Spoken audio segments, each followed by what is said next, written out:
നിങ്ങളുടെ മകൾ കുറ്റസമ്മതം നടത്തി കഴിഞ്ഞു.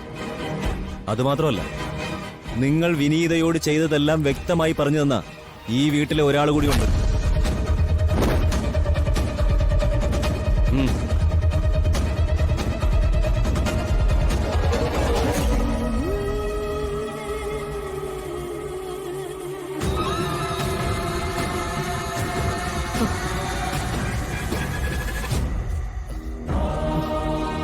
എടി നീയോ?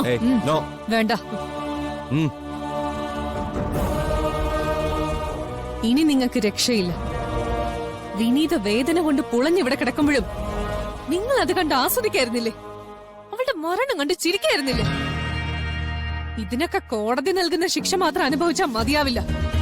ഈ ജന്മത്തിലും ഇനി വരുന്ന ജന്മങ്ങളിലും ഈ ക്രൂരതയുടെ ശാപം നിങ്ങളുടെ തലയ്ക്ക് മുകളിൽ തന്നെ ഉണ്ടാവും.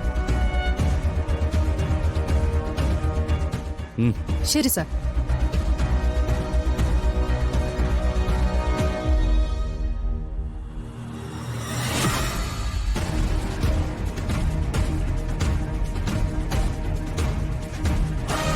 വരൂ ചേച്ചി.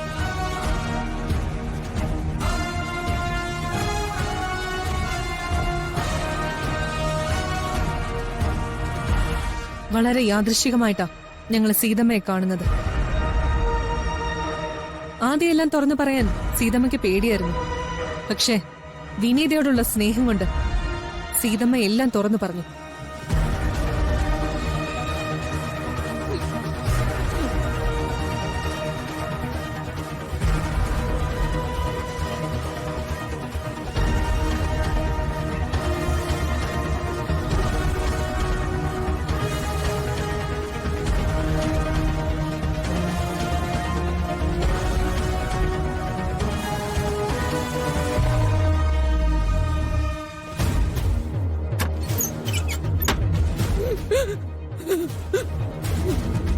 ഞാൻ കാണുമ്പോ എല്ലാം കഴിഞ്ഞിരുന്നു.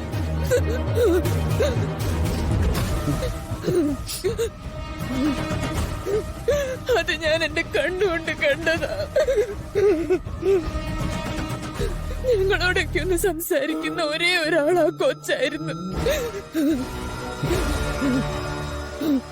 അതും ഇവരൊക്കെ ഉണ്ടെങ്കിൽ മിണ്ടില്ല. അമ്പലത്തിൽ വെച്ച് സൂപ്പർ മാർക്കറ്റിൽ വരുമ്പോഴൊക്കെ ഒന്ന് സംസാരിക്കാൻ പറ്റും.